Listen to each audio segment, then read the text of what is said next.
atvežė sureguliuoti, o tiksliau gal surinkti, tiesiog be dėžės. Kuba New Road SLX 2026 metų. Naujas naujutėlis.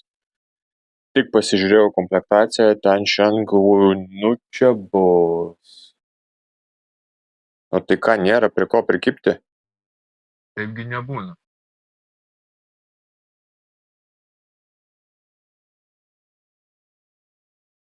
Rimtai? Reik pasverti. Bet ar šitas variantas jums tiks? Tai aš nežinau.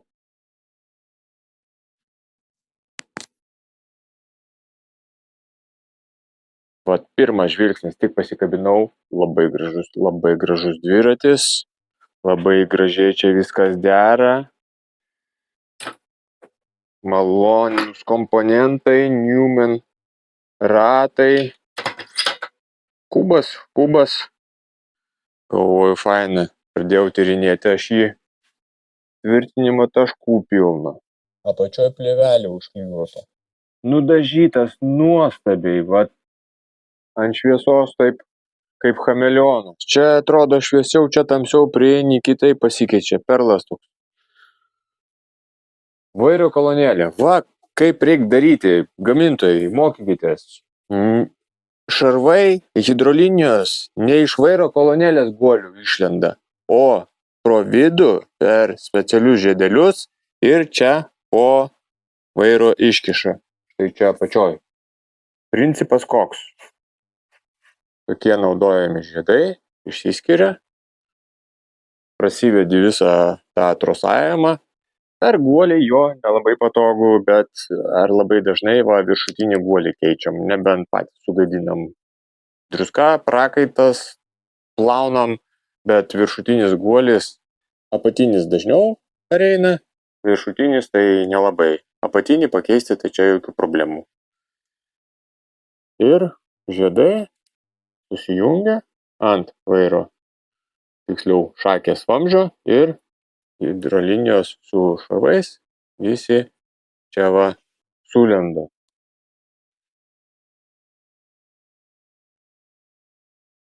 Karboninis vairas, aliumininis rėmas, karboninė, pilnai karboninė šakė, karboninis vairas, karboninis balnakotis. Nuostabu. Presfitas 86, 42 mm. Super sistema, tarnauja ilgai. Į karboninius rėmus tai jūs nemėgstat, kada tai būna padaryta, bet į aliumininį nematau problemų. Jeigu gerai pagamintas, nustebino mane šakė. Yra iš vidinės pusės tokia skylutė, ten vadinasi viduj ertmė, tam, kad galima būtų susirinkti ratą su dinamo stebulė ir laidą prasivest per vidų, kad ne iš išorės čia laidai kabėtų. Balnakotis užsiveržė su tokiu inkaru, kuris yra štai čia, tokia plokštelė, 2 varžteliais, nėra patogiausias dalykas, bet dizaino prasme labai gražiai padaryta. Ir užsispaudžia užtikrintai, tai yra tiesiog didesnis plotas prispaudžia mūsų balnakotį. Ratai, tokie ratai, čia jau galima MTB. Čia MTB, realiai MTB ratai, nes 25 vidinis plotis, be kameriniai kas be ko, 28 stipinų, Newman, žinomas uždarais guoliais, Fade R. R, nežinau, Race, bet Fade skaitosi Gravel MTB serija Newmanų. Labai gražios stebulės, su straight pull stipinais, geros padangos panaudotos, Schwalbe G1 Kevlar R. Ir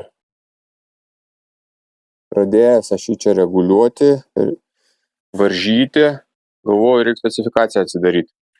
50 mm padangos telpa. 50. Praeitais metais šito nebuvo. Va, jie gerai čia padirbėjo. Labai ploni stipinai. Pasistačiau į ratų stovą, kaip visada sutikrinti įtempimą. Šiaip iš esmės gerai buvo surinkti, tik labai nuliūdino galinis ratas. Išnešimas buvo labai toks dišas prastas, gal 5 mm net, ar 3? 3 minimum. Tai netrėmė matėsi. Jau kai pasimatavau, galvojau, gal čia iš viso rėmas offsetinis, Cannondale, pavyzdžiui, ir Scottai tokius turi. Tai ne, va, net iš akies matėsi, kad ratas ne per centrą, o labiau į dešinę. Būtų į kairę dar šiek tiek, aš pagalvočiau, okei, gal ten, bet kada į dešinę, gaunasi iš kairės pusės stipinai iš viso ant tiek stipriai praranda įtempimą. Tai ten aš kada suveržinėjau ir buvo drive side iš pavarų sistemos pusės tvarkingai, viskas gražiai suvaržyta, o iš kitos pusės per mažai ir tikiu, prognozuočiau, kad su laiku tiesiog tie stipinai atsileistų. Dėl nepakankamo įsiveržimo. 12 pavarų sistema, 1051 kasetė, čia yra SLX modelis su aliumininė didžiausia žvaigždė, mikrospline būgnas ir dar kas mane čia nenustebino, bet jau turėjo būt senai, vis gamintojai kažkaip neperšoka, UDH standartas auselės tvirtinimo. Universal Delayer Hanger. Tai esat matę, esu paaiškinęs apie šitą tvirtinimą. Labai gražiai užšlifuoti vyriai. Iš pradžių iš vis pagalvojau, gal man čia vaidenasi, gal čia ne aliumininis, karboninis, ne aliumininis. Apačioje visada prie miniklio veleno šitas šelas tai būna neužšlifuotas, bet net ir jis labai gražiai čia suvirintas su tokiom plačiom siūlėm, tvarkingai. Yra tvirtinimai urvasaugiams, šičia va, tokia perdanga ir apatiniai daly irgi yra perdanga. Labai įdomiai padaryta, aš manau, egzistuoja kažkokie specifiniai kubo urvasaugiai, kur yra pritaikyta tvirtinti. Vairo juosta užvyniota tvarkingai ir su apdailiniam juostelėm. Va. Ir apdailinės juostelės. Kanjonas. Nieko nenorit man pasakyti? Parašykit komentarą, ką jūs galvojate apie tai, kad kai brangus dviračiai ir apdailinės juostelės net nebūna su elektrinė juosta. Užvyniota ir viskas. Juokučiai. Viskas labai gerai surinkta, visi mazgai sutepti ir netgi pasakyčiau taip sąžiningai sutepti. Paskutiniu metu, kiek man pasitaiko kubų, tai visus reikia praktiškai nuimti ratus, pasimti nuriebalintoją, izopropanolio, spiritą arba šitą techninį spiritą irgi galima statybinių prekių parduotuvėje rasti. Kokių breiklinerių tikrai nerizikuočiau. Nusiemam ratus, uždengiam stabdžius ir gražiai nusiriebalinam dviratį, nes visas buvo toks dėmelėse tepalinėse. Tas pats ir ratlankiai, pavyzdžiui, kas yra beje gerai, aplink stipinų galvutės tokios dėmelės tepalinės buvo visur, aplink kiekvieną. Tai reiškia, kai surinkinėjamas ratas, arba stipinų galvutė buvo sutepta, arba ratlankis iš vidaus buvo suteptas tam, kad galvutė lengviau suktųsi ir gražiau susivaržytų viskas. šaunuoliai. Pradėjau reguliuoti ir pastebėjau, kad kažkokie stipinai čia ploni. Specifikacijoje, aišku, nieko apie tai neparašyta. Greičiausiai Kubas užsakinėja tuos ratus, negreičiausiai taip ir yra, Newman gamykloje ir kokie yra, tokie yra. Tai stipinai ne 1,8 kintamo storio, o 1,65. Ir aš kada tenzometrą uždėjau, galvojau, kažkaip čia mažokai ir stipinai atrodė ploni. Tai turėkite omeny, jeigu pasipuls tokie ratai jums, neskubėkit varžyti ir pasimatuokit, kokios storio stipinai. Va, jiems pagal tokį įrankį, tai mažiau rodys. Tai nuvaškuota jau grandinė. Super. Nusipirkat dviratį, iš karto vaškuokit. Jeigu jūs planuojat naudoti vašką, iš karto vaškuokit, nelaukit, nebandykit, nevažiuokit kažkur, nes prie esamos grandinės nualyvuotos, tepaluotos iš karto prilips purvai ir tiesiog tai bus daug sudėtingiau, reikės ją išvalyti, prapūsti oru, kad visą žvyrą iš jos išpūsti nereikia. Va, naujas dviratis, planuojam naudoti vašką, iš karto vaškuojam, kad jinai kol dar švari. Pilna GRX grupė, kas yra labai malonu. Ne kombinuota. Shimano kasetė ir GRX švaistikliai. Neretai gamintojai ar tai pataupo, ar tai nori būti mandresni ir kažkokius tai kitokius uždeda, kurie dažniausiai būna prastesnis variantas. FSA visokie, ten tokie dar čia. Praxis.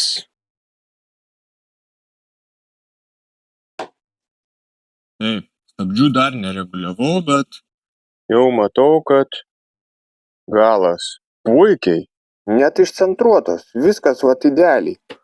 O, yra vienas mano kanale vaizdo įrašas apie, vadinasi, inžinieringas pagal Kubę, ar tai inžinerija pagal Kubę.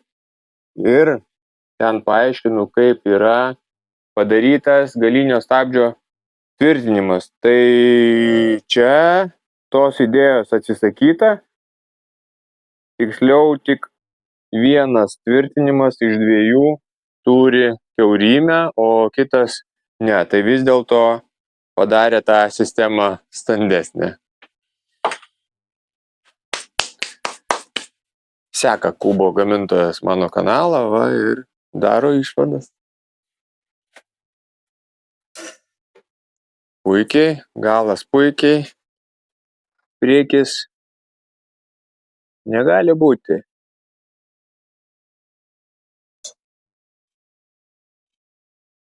Ne idealiai, bet va iki idealumo visai nedaug. Visai nedaug. Vos. Praktiškai galima palikti, bet minimalus toksai labai kabinimas girdimas. Va, tik tai viršutinį varžtelį reikėjo pakoreguoti. O galas, tai, sakau, iš vis gerai surinktas, va, realiai gerai surinktas. Išskyrus tą ratų išnešimą. Priekinis buvo tvarkoj. Suveržimas plius minus okei. Kaip, geri DTS visai kokie. Bet galinio rato išnešimas buvo tragedija, visiška tragedija. Abu ratai turi ašis, kurios veržiamos 6 mm šešiakampiais. Tas yra gerai, nereikia skirtingus įrankius naudot ir 6 mm yra good.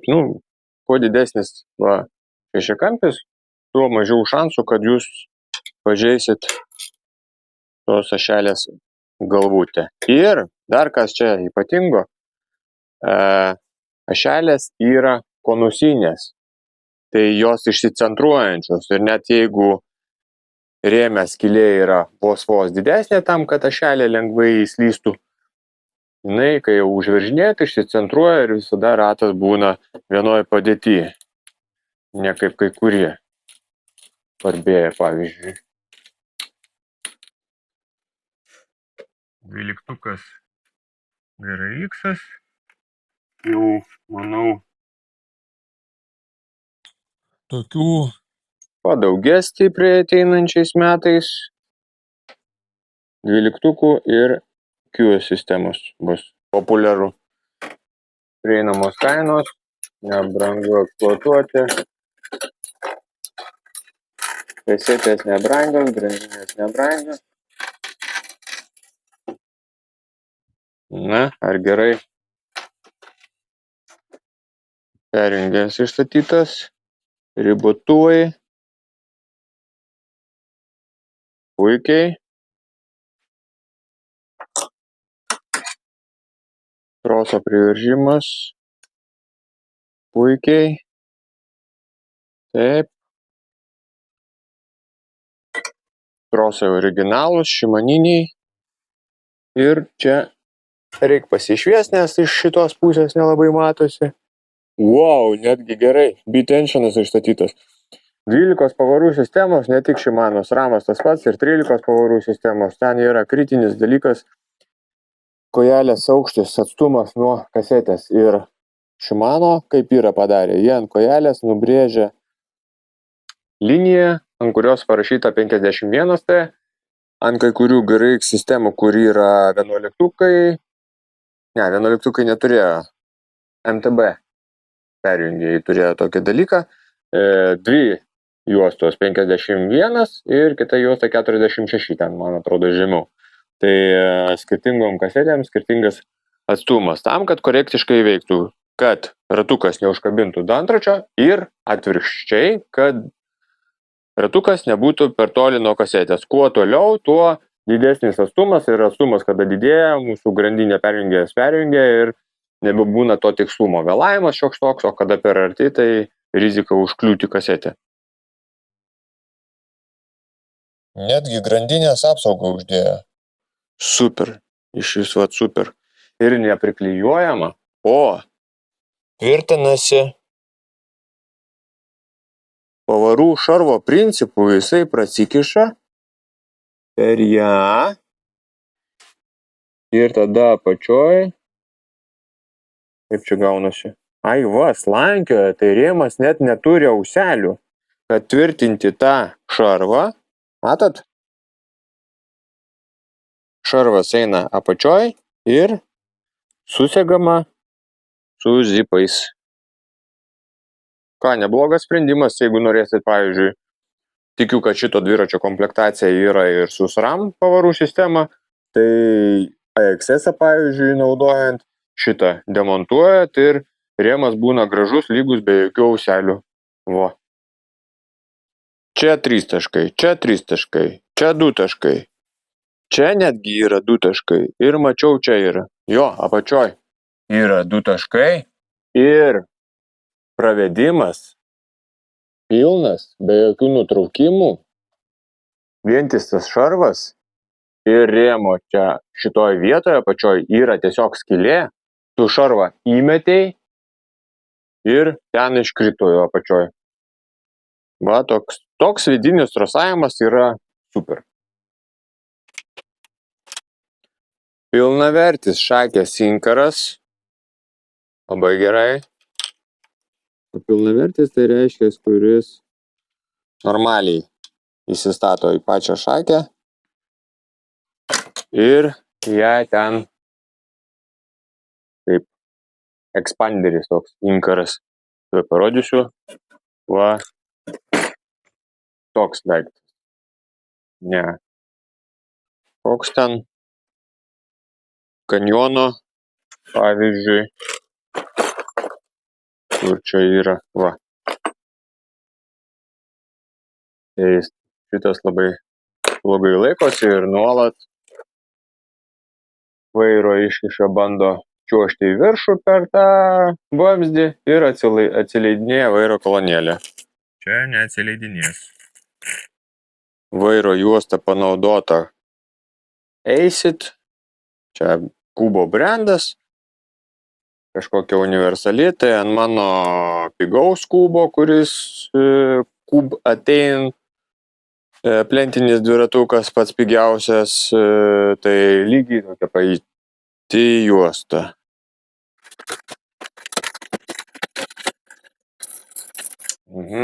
Troselis, šiek tiek kabina grandinė, triukšmauja, va, taisom.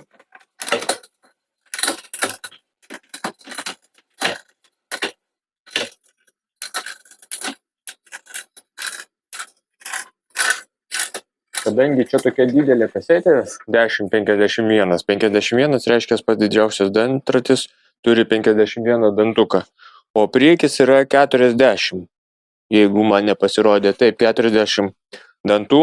Kai kuriems tai būna mažai ir įvertinus, kad čia yra tokia didelė kasetė ir tikrai mums nepritrūks lengvų pavarų, galėtų būti čia ir 42 dantų žvaigždė.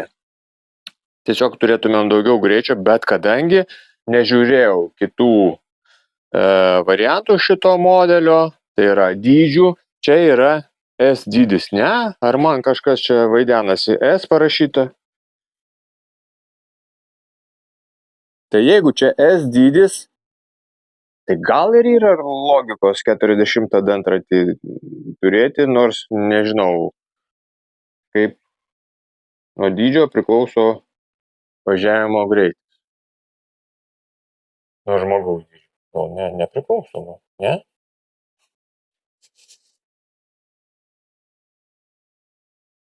Fainos padangos, nežinau kaip jos važiuoja, nesu aš švalbė mėgėjas, bet manau, kad turėtų būti visai neblogai. Tik sumontavęs aš jas būčiau atvirkščiai. Šitą švalbę užrašą metęs žemyn ir tokiu būdu užrašai ant ratlankių būtų skaitomi štai taip, nes jeigu taip, tai gaunasi apačioj aukštyn kojom, o jeigu ne aukštyn kojom, tai tada šitas padangų užrašas aukštyn kojom priekį lygiai tas pats. Tai nėra tokios taisyklės, kad turi būtinai prie ventiliaus padangos užrašą dėti. Aš pagal situaciją žiūriu. Būna, kad realiai ratlankiai turi vieną horizontalumą, o padangos kitą. Ir ypatingai švalbę, atkreipkite dėmesį, būna ant vieno galo parašyta švalbė, o pačioj ten modelis Rocketron, Robidron, ten visokie tokie. Tai jie turi savo, negalėjo apversti, tada bus aukštyn kojom viskas. Tai pasižiūri pagal ratlankį, jeigu ant ratlankio yra užrašai, kad viskas sutaptų gražiai, skaitoma būtų.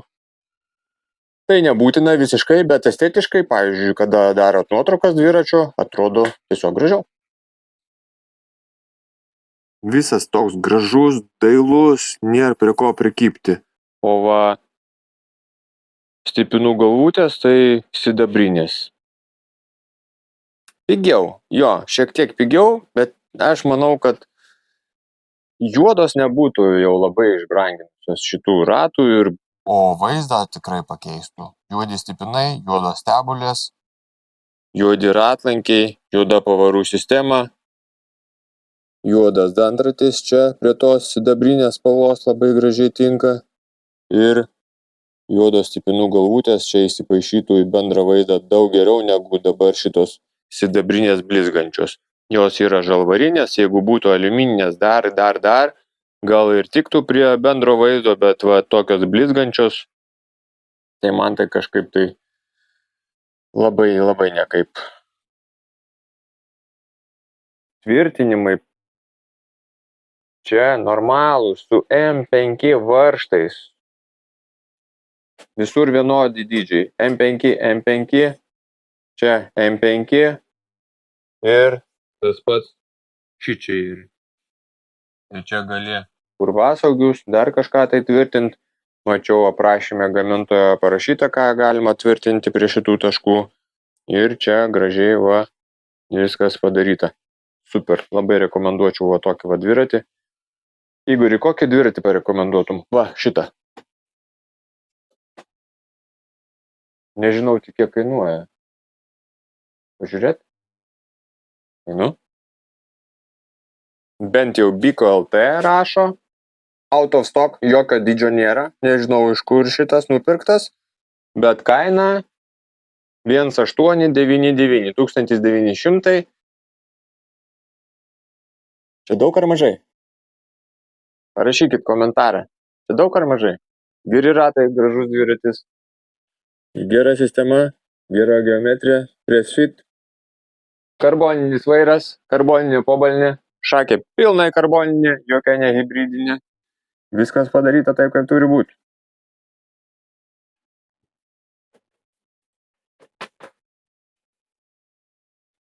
Fainas, labai jau taip maloniai jaučiasi.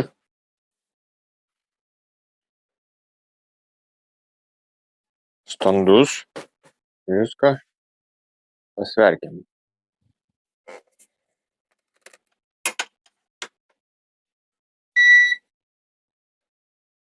10,7. Dar pabandom. Čia su pedalais. Gamintojų puslapyje būna, kai nurodyta svoris, tai be pedalų.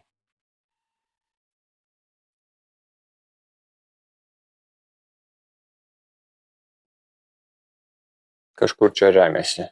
Jisai man su vairu. Nesisukiok. Na.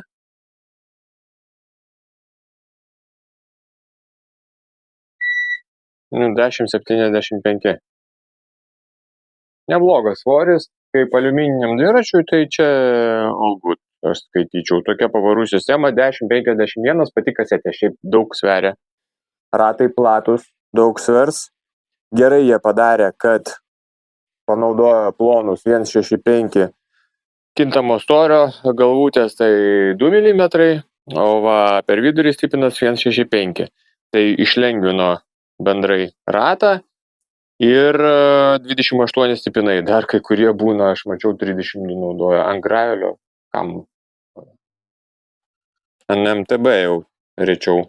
Jo, jeigu pigius ratlankius kokius naudoja, tai tada jo, tai tada stipinų kiekį didinami ir ratlankiai ilgiau gyvena. Rimtai, neturiu prie ko priskabinti.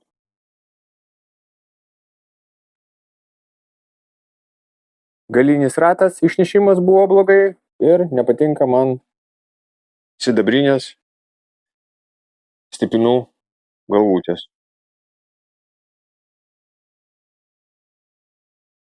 Išnešimas pataisomas. O sidabrinės galvutės, tai gal susinervinčiau ir galų gale kažkurią tai dieną paimčiau ir pakeisčiau. Man labai įdomu, ar bekamerinė juosta jau bus užvyniota, ar ne? Ar reikia čia ką nors daryti, norint pereiti ant bekamerinės sistemos? Dėžės nebuvo, atvežtas taip, daugiau nieko pridėta nebuvo. Pedalai šiaip yra šitie kombi sunkus, tai manau, realus svoris šito dviračio yra apie 10 kg. Taip, juosta nebe kamerinė, paprasta, medžiaginė. Aha, ir po ją juostos nėra. Ratlankiai geri, su užraktu, super. Tai tam, kad pereiti ant bekamerinės sistemos, reikės tiesiog nuimti tą medžiaginę juostą, užvynioti normalią kokią bekamerinę ir no problem. Padangos geros, bekamerinės. Tai ne visada būna taip. Kitą kartą būna ratlankiai tinkami naudoti be kamerų, o padangos sumontuotos kokios nors pigesnės su kamerom, tai ten jau labai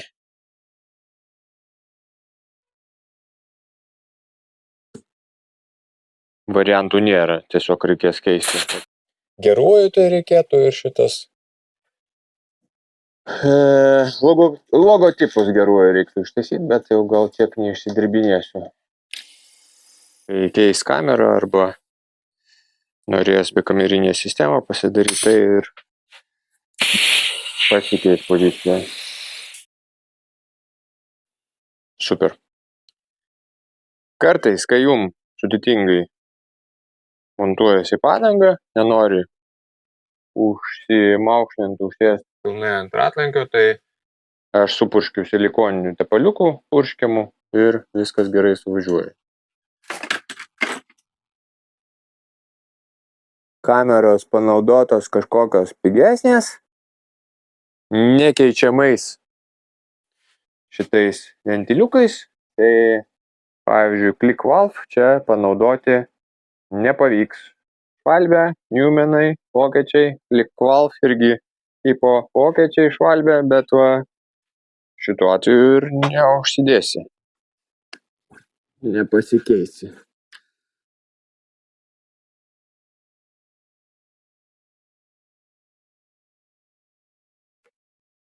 Super. Šiandien tiek. Iki kitų kartų.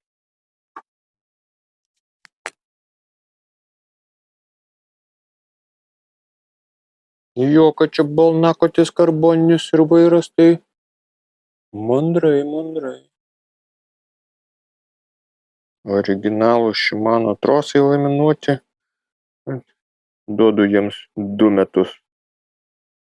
Vėliau reikia keisti, nes laminatas nusilupa ir pradeda strigti šarvo viduj. O tai pala, kodėl čia stabdžių trinkelės, nes su radiatoriais GRX paprastai ant tokių brangesnių modelių būna su radiatoriais. Čia be RX 820. Gal aš kažką supainiojau. Stabdžių diskai RT30, Centerlock.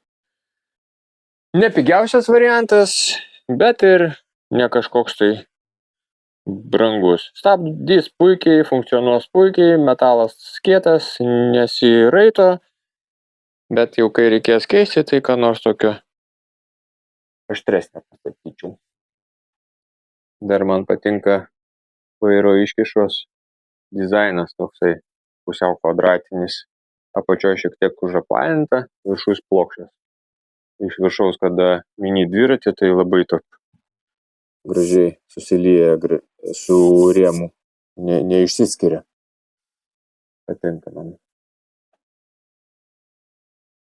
Ir hidrolinija čia taip protingai padaryta. Įeina, galėtų, aišku, nebūti šito pravedimo į rėmą į vidų. Čia papildomas darbas, jeigu reiks trumpinti ar taisyti ar keisti stabdį kartu su hidrolinija. Bet yra pakankamai didelės tokios skylės, kurios uždengtos guminiam tarpinėm, kad vanduo į vidų taip lengvai nepatektų. Net jeigu ir pateks, tai iš apačios yra kita skylė. Čia link vidurio. Tas guminės tarpinės demontuoja ir hidrolinija kartu su tais fitingais turėtų pratilpti į rėmą.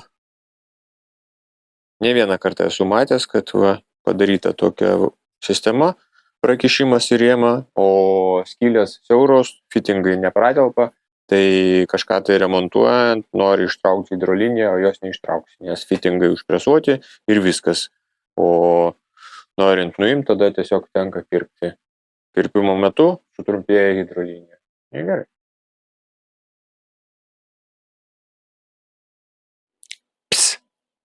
O neužilgo šiemet aš tikiuosi surinkinėsiu karboninį kinietišką rėmą. Pažiūrėsim, kas ten. Sekit kanalą, prenumeruokit ir būtinai dėkit laikus ir komentuokit.